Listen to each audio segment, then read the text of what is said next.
నా పిల్లలు కూడా చూసుకోవాలి మరి. అలా కాకుండా అబ్బో ఏంట్రా ఫుల్ చొక్కా పుల్లిగా? ఎవర్రా ఈ పిల్ల బుధాల మీద కిందకి వస్తున్నావా? నా కూతురు. నీ కూతురా? మీ పక్కింటి సుబ్బారావు పోలికలు కొట్టొచ్చినట్టు కనబడుతున్నాయి ఈ పిల్ల మొక్కలోనా? ఈ టేపు లూజు బసై ఉంటాడు, ఇటు రావద్దంటే విన్నావా? పదా అయిపోయాడు. ఎవడే ఆ సుబ్బారావు? కొట్టావంటే కొడితే గుర్తుంటుందని. సుబ్బారావు మీ బావ, మా పెద్దల కొడుకు. మేనమామ పోలికలు రావా పిల్లలకి? రారా.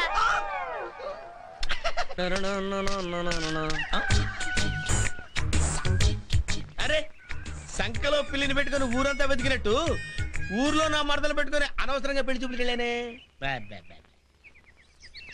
నా భార్యకు కావలసిన లక్షణాలన్నీ దీనిలో ఉన్నాయి. ఇక సచ్చే నా భార్య. ముగ్గు చాలా సూపర్ గా పెడుతున్నావే. అరే సూపర్. నా వంక చూడదేంటబ్బా? నన్ను చూడవా, నన్ను చూడవా, నన్ను చూడవా? అబ్బా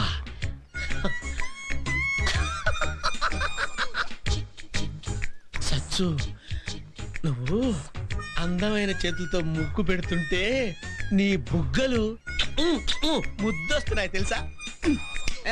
చూడు, ఇలా వెళ్ళేటప్పుడు అని అనడం, ఇంటి వెనక బట్టలు ఉదికేటప్పుడు అని అనడం, ఇంటి ముందు ముగ్గేస్తుంటే నీ బుగ్గలు ముద్దొస్తున్నాయి అని అనడం, ఇక్కిలింతలు సకిలింతలు ఇలాంటివన్నీ వేరెవరి దగ్గరైనా పెట్టుకో. నాతో పెట్టుకున్నావంటే చీపురు కట్ట తిరగేసి కొట్టాల్సి ఉంటుంది. పెన్సిల్ తో మూతి మీద మీసం గీసుకున్న నువ్వు ఓ మగాడివి నాకు భావన. ఏం చేయమంటావే? దేవుడు అలా చేశాడు. ఒళ్ళంతా వెంట్రుకలు వచ్చాడు, ఇదిగో ఇక్కడ కూడా ఇచ్చాడు, కానీ మూతి మీద ఇవ్వలేదు. అయినంత మాత్రానా నన్ను కలుపుక తీసి పారేస్తావా? ఇదిగో నువ్వేదో కోపంగా ఉన్నట్టున్నావు, మళ్ళీ వచ్చి కలుస్తాను. నువ్వెప్పుడు కలవాలని వచ్చినా నిన్ను కలుపు మొక్కలా ఏరి పారేస్తాను. Excuse me. వెళ్తాంలేండి. ఈ లూజ్ గాడు ఇక్కడ ఉన్నాడేంటి? వీడితో డేంజరే. రాజులక నువ్వే కాబోలి. రామరామ, ఆ పిల్లేంటి అంటుంది నిన్ను? నన్న ఏ లేదు బాబాయ్, వైట్ అండ్ వైట్ లో చాలా సూపర్ గా ఉన్నావు బావా. ముద్దొస్తున్నా ఉంది. అలాగన్నా? మరి నాకేంటి, ఇటువైపు వస్తే చీపురు కట్ట తిరగేసి కొడతాను అన్నట్టు వినపడింది. ఏంటి బాబాయ్ నీకు అలా వినపడిందా? మేము మాట్లాడుకుందంతా విన్నావు నువ్వు? బాబాయ్ నీ నోరు పేపర్ కంటే పవర్ఫుల్.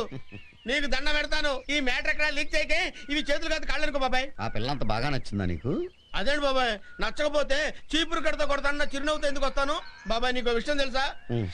బావు నేను కూడా చూడకుండా మూతి మీద మీసం మలవలేదని ఎగతాళి చేస్తుంది బాబాయ్. ఎలా ములుస్తుంది నీకు? మీ తాతకి మీసం ఉందా? లేదు. మీ నాన్నకి మీసం ఉందా? మా నాన్నకు కూడా లేదు. నీకు ములిస్తే ఏమనుకుంటారు? ఏమనుకుంటారు? మీ నాన్నకు నువ్వు పుట్టలేదు అనుకుంటా. బాబాయ్ ఎంత మంచి మాట చెప్పావు బాబాయ్. నీది సామాన్యమైన బ్రెయిన్ కాదు బాబాయ్. బాబాయ్ నీకు దండం పెడతాను, ఎలాగైనా దాంతో పెళ్లి అయ్యి ప్లాన్ చెప్పు బాబాయ్. ప్లాన్లు ఐడియాలు రావాలంటే దానికి పెద్ద బిల్డప్ ఉండాలి. ఏంటి ఇంత బిల్డప్ కావాలా? లేకపోతే ఎంత, ఇంత అంత కాకపోతే ఎంత. అంతైతే ఓకే. చీకటాకు పట్టరా. అలాగే.